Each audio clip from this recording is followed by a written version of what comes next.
Didn't I just tell you I was going to be married? Who to? Why, a woman, of course. Did you ever hear of anybody marrying a man? Sure. Who? My sister. This is no time for levity. She's the sweetest girl you ever saw. Well-read, traveled all over the world, loved by everyone. And she's mine, all mine. Well, what do you think of it? What does levity mean?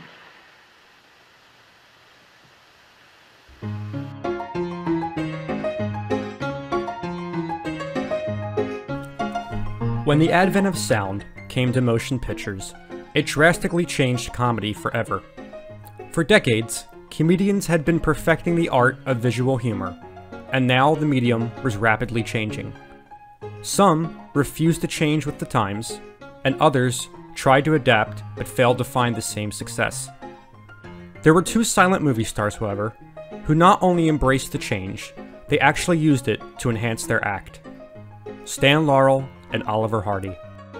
First partnered together during the silent era, Laurel and Hardy quickly became one of the most popular comedy acts of their time. Their contrasting physical appearances made them an easy hit during the silent era, but their distinctive voices and vocal talent would carry them into this new era. What's the matter? Didn't you read it? Yeah, but I wasn't listening. Their road to success was a very difficult one. They came from divisively different backgrounds and training, with each of them failing to find major success on their own. Then, almost by chance, they ended up in a film together, launching a partnership that would span decades. This documentary will be the first of three, as their lengthy career spans over 3 decades and dozens of films together. Do you understand? Today, though, I want to talk about how they not only used sound to change their careers, but how they overcame their own personal failures to become the greatest screen duo of all time. This is the story of Arthur Jefferson and Laurel Hardy, but you probably know them better as Laurel and Hardy.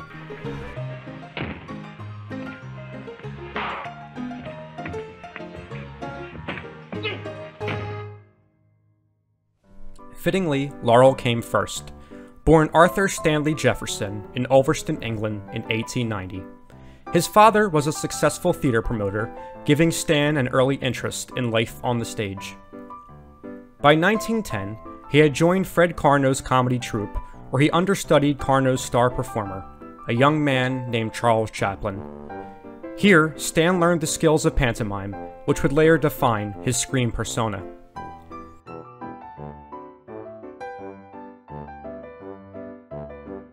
He eventually found his way to America, living in the shadow of his now famous mentor.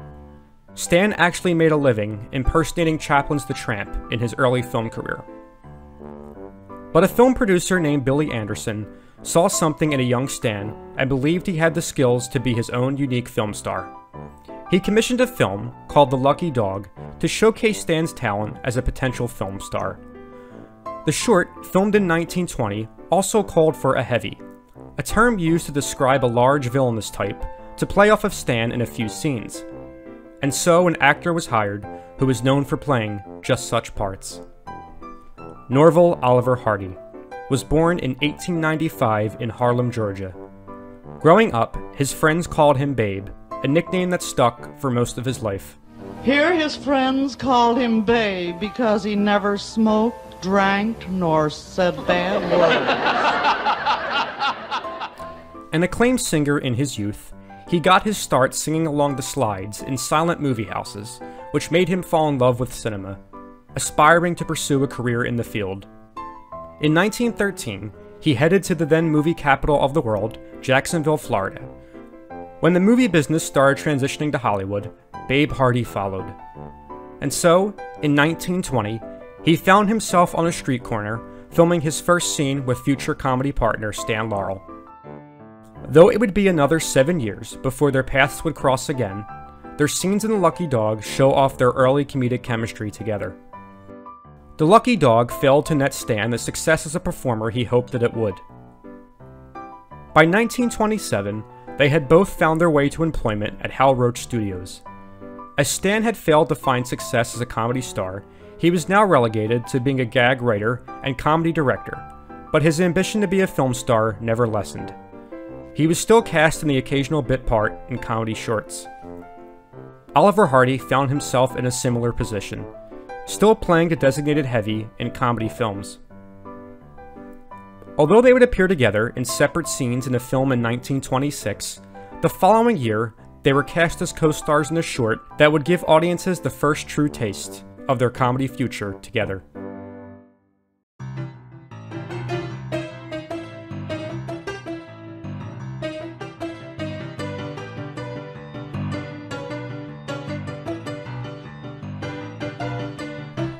Their comedic chemistry was recognized almost instantly by the crew at Hal Roach Studios, and it was suggested that they appear in more films together. Although they would spend the next several films refining their screen characters together, they would eventually find a balance that would stick the rest of their careers.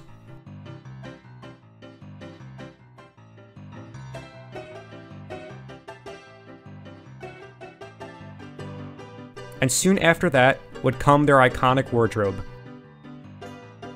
Their bowler hats came about because they were playing detectives in this short, and that was a standard fixture of actual detectives at that time. Following this, they would make their first official film, Billed as a Team. Both Laurel and Hardy had failed to find success on their own, but now, together, they were becoming just as big as the other silent stars of the time. Their films may have lacked the visual spectacle of Buster Keaton's, but they made up for that with their stellar comedy gags and timing.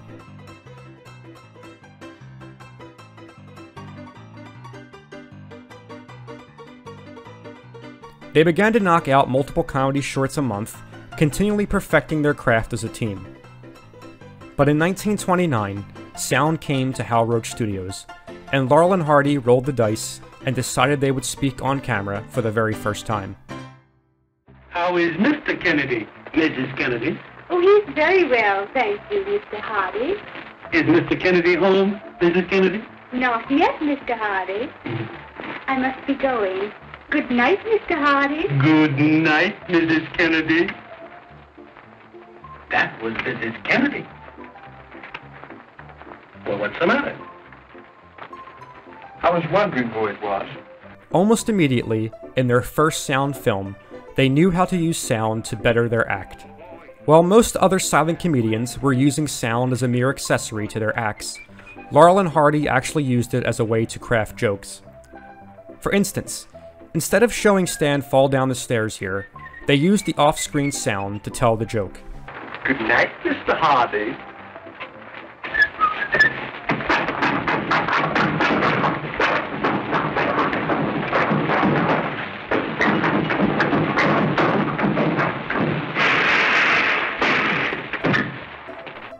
It's amazing that they knew to do this right at the start of their sound career. Their gamble had paid off and brought them an entirely new type of success in the sound era, with their voices being a perfect accompaniment to their screen characters. Ollie's voice was booming and commanding. Why don't you do something to help me? Yet his upbringing gave his speech a certain Southern gentleman quality. Stan's voice was innocent and childlike, often mispronouncing words and phrases, and his accent gave him his trademark speech. You were what? A dog bit me. I can't understand you. Spell it.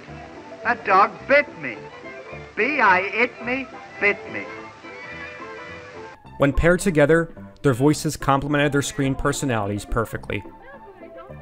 Their success in this new medium didn't stop them from continuing to perfect their physical humor as well. God!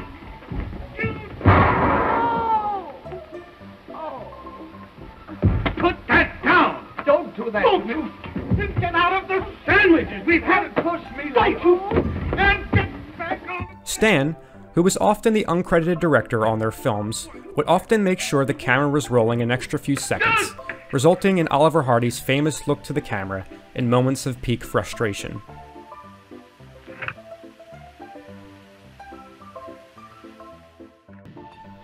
The genius of their partnership came in the trust they had for one another. Ollie trusted Stan to oversee the film's production, and Stan trusted Ollie to expertly deliver his material. They continually found ways to keep their act fresh, with dance routines and songs too.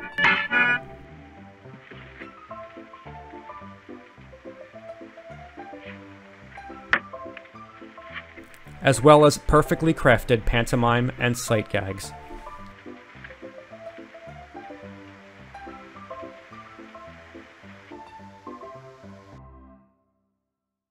Sometimes they would even use a combination of verbal and physical comedy, like this scene in their 1929 short Men O' War, in which they find a pair of ladies' undergarments on the ground. A few moments later, a couple of ladies come by looking for a pair of lost gloves, and this mishap occurs. Did you ladies lose anything? Yes, I did, just a moment ago.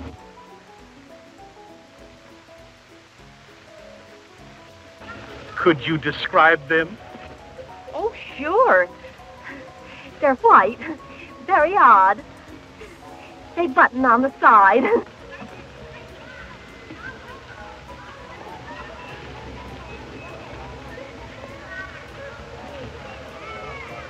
Yeah, I hated to lose them.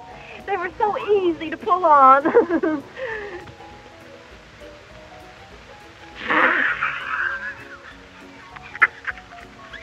It's a perfectly crafted joke in setup, delivery, and payoff.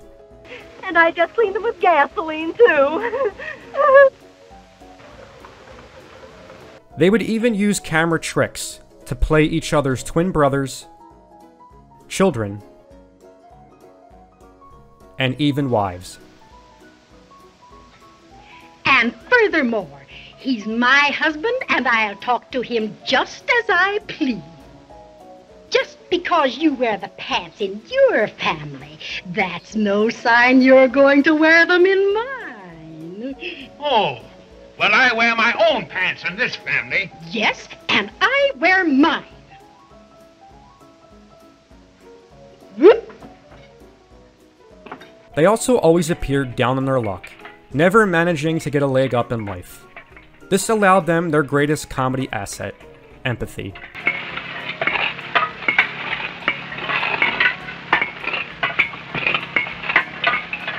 It's at the core of what made audiences connect with them so well, especially at a time when America was in such a downward place.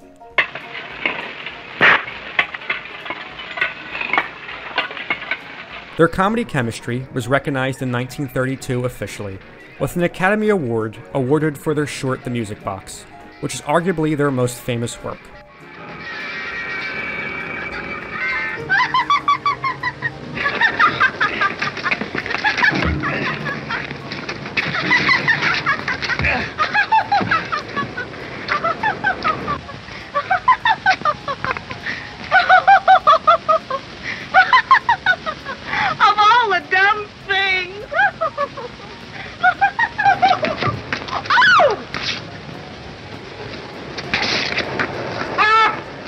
Although they continued to master short film production, Hal Roach was soon confident enough to test them yet again, as Laurel and Hardy would soon face another hurdle, adapting their act to feature films.